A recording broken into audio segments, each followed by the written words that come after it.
is a really nice, well-made bit of product. That piezo clicker is actually really solid. I've already had a quick play with it, and the flame that this thing throws is just huge.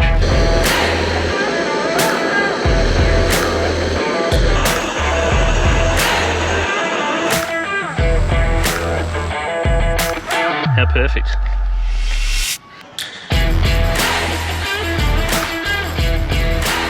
So we're at home today, and I just wanted to do a quick one to show you guys something I found at the Drifta store at Slacks Creek. I'm often spending a lot of time in there just on a lunch break, cruising around, seeing what's new.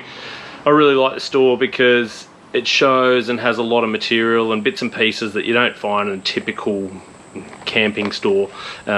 Luke really does think outside the box with a lot of his product choices and things like that, and I find it really handy. A lot of lightweight gear, especially for out of the back of the car camping and touring and things. So one of the things I found the other day is really handy. It's called AusCrown Gas Torch. Now this is not, I guess probably all that innovative in itself. We've got a gas torch that we use around the house and stuff like that, and we fill it up in the bottom with the butane cans. But the thing that I like about this is it's just a little connector and adapter that can sit on top of one of your regular butane cans. Something that I've always got in the car with me, always use it for an emergency cooking option. But look, these things are cheap as chips, and to use this as a nice torch is a really convenient option. So one of the things I like about the AusCrown torch more than I guess the standard little off-the-shelf thing is A, its portability, but B, the convenience that this thing's going to offer.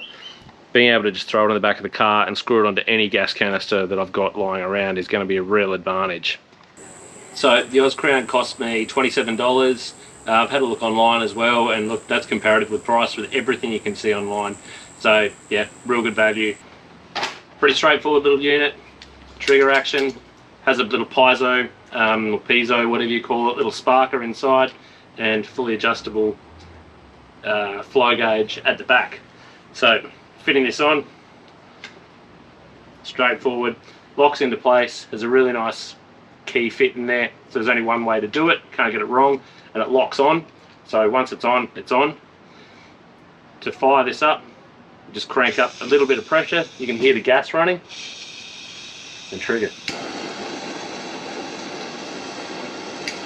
And to turn off, you can pair these two side by side. A much smaller one still runs on a butane gas, but a much smaller, obviously, trigger and a lot smaller throw. Turn a little one, that's quite a big flame, that's stretching about that far. Unlock the other one. See those side by side. This is throwing a much bigger flame. Where I can see this really coming in handy is starting fires when it's wet or damp, early in the morning, get things nice and warm, get them cranking up. Could also be good for heating car parts, bolts, seize bolts, things like that. Handy in the shed. It's not going to be a full blowtorch, but it's going to do a hell of a lot better than the small little kitchen job that I had. Again, I think this is a commercial grade product, which is going to be fantastic for camping and actually for having something lying around in the garage. So I didn't know anything about AusCrown.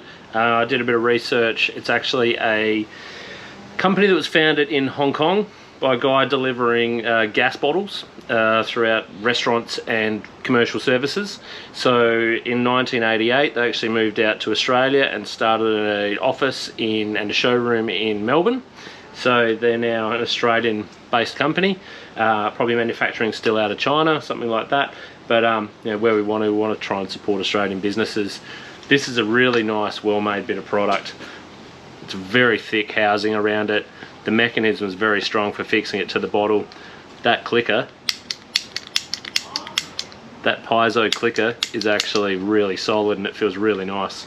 The adjustment gauge is big, solid, and very easy to use. Clear indicators, less or more, plus or minus. Make it a really nice, easy torch to use. It's not a momentary switch. The matter of actually turning it on is just reducing the gas supply, so closing off the valve. I'm really impressed with this. It's going to live in our kit bag for yeah, forever in the back of the car, and certainly good for around the campfire, but also for in the garage. In the back of the car, have a pretty simple setup. Got an oven, fridge, drawers, got a gas cooker, just like everybody does. Gas bottle in there. Pull out the bag. Always carry a spare can. Got this beautiful gas torch, just gonna hang out in there. Tiny, indiscreet, throw away the matches, and you've got a pretty perfect solution for lighting fires that you need.